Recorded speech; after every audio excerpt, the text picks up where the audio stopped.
નમસ્કાર, mid day ન્યૂઝમાં હું દ્વૈત આપનું સ્વાગત કરું છું. સમાચારમાં ખાસ જોઈશું પ્રધાનમંત્રી નરેન્દ્ર મોદી ગુજરાતના પ્રવાસે આવી રહ્યા છે. 75 વર્ષ સોમનાથ મંદિરને થવા જઈ રહ્યા છે. તે નિમિત્તે સરસ મજાનો તેમણે લેખ લખેલો છે. સરદાર વલ્લભભાઈ પટેલને યાદ કરેલા છે. ગિફ્ટ સિટીમાં કેન્દ્રીય મંત્રી રામમોહન નાયડુ આવેલા છે.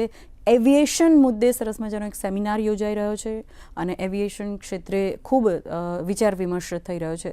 બીજા ઘણા બધા સમાચાર છે. શેરબજારના સમાચાર છે, ગરમીના સમાચાર છે, કેરળના સમાચાર છે, પશ્ચિમ બંગાળના સમાચાર અને તમિલનાડુના સમાચાર છે. દરેક સમાચાર જોઈએ તે પહેલાં શરૂઆત કરીએ હેડલાઇન્સથી.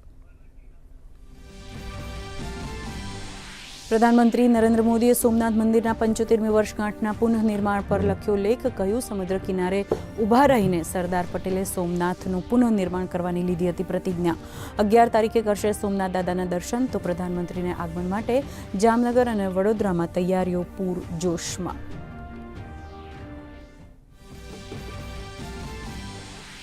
ભાજપ પાર્લામેન્ટરી બોર્ડની બેઠકનો આજે અંતિમ દિવસ. સૌરાષ્ટ્ર અને વડોદરા સિવાયની મહાનગરપાલિકા, જિલ્લા પંચાયત, તાલુકા પંચાયત અને નગરપાલિકાની અંગે થશે ચર્ચા. તો સૌરાષ્ટ્ર અને વડોદરા માટેની ચર્ચા પ્રધાનમંત્રીના ગુજરાત પ્રવાસ બાદ ધરાશે હાથ.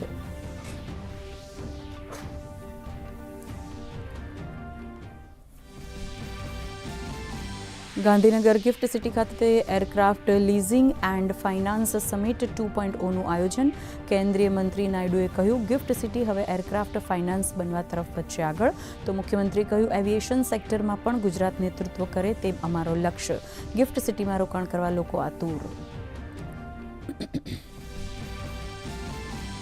મુખ્યમંત્રી ભૂપેન્દ્ર પટેલના હસ્તે શ્રી શ્રી રવિશંકર વિદ્યા મંદિરનું થયું ભૂમિપૂજન. પરંપરા અને આધુનિકતાના સંગમ સાથે ભવિષ્યલક્ષી શિક્ષણ પર્યાવરણ પૂરું પાડવાનો સંસ્થાનો સંકલ્પ. મુખ્યમંત્રીએ કહ્યું, પ્રધાનમંત્રીના નરેન્દ્ર મોદીના નેતૃત્વમાં શિક્ષણને રાષ્ટ્ર નિર્માણનું શક્તિશાળી માધ્યમ બનાવવામાં આવ્યું. ગુજરાતનો 870 મેગાવોટનો પાવર બેકઅપ તૈયાર. રાજ્યમાં મોઢેરા સહિત કુલ 5 બેટરી સ્ટોરેજ પ્રણાલીઓ કાર્યાન્વિત. અન્ય 13 પ્રોજેક્ટ પાઇપલાઇનમાં. રાજ્ય અત્યાધુનિક ઉર્જા સોલ્યુશન અપનાવવામાં અગ્રેસર.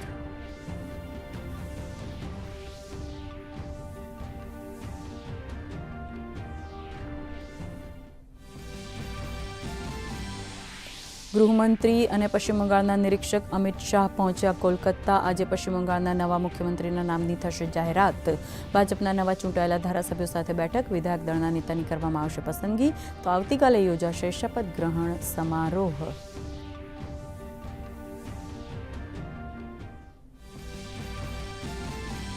તમિલનાડુમાં નવી સરકાર બનાવવા અંગે સસ્પેન્સ યથાવત. ટીવીકેના નવા ચૂંટાયેલા ધારાસભ્યોની આજે ફરી મળી બેઠક.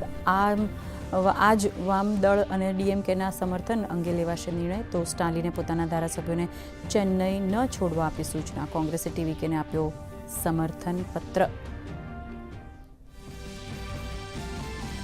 કેરળમાં મુખ્યમંત્રી પદ માટે કોંગ્રેસ નેતાઓમાં અંદરોઅંદર વિખવાદ. કે.સી. વેણુગોપાલ અને વી.ડી. સતીશનના સમર્થકોએ લગાવ્યા પોસ્ટર.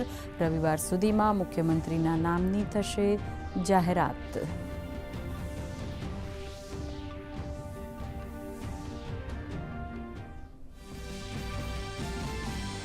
અમેરિકી રાષ્ટ્રપતિ ડોનાલ્ડ ટ્રમ્પની યુરોપિયન સંઘને ચેતવણી. વેપાર સમજૂતીને 4 જુલાઈ સુધી ન આપી મંજૂરી. કહ્યું, યુરોપથી આવતા સામાન પર લાગશે વધુ ટેરિફ. તો ઈરાને અમેરિકા પર સંઘર્ષ વિરામના ઉલ્લંઘનનો લગાવ્યો આરોપ.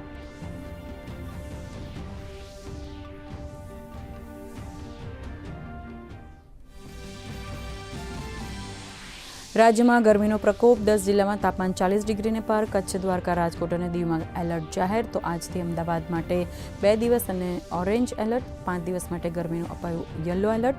આગામી 7 દિવસ મહત્તમ તાપમાન 42 થી 44 ડિગ્રી રહેવાનું હવામાન વિભાગનું અનુમાન.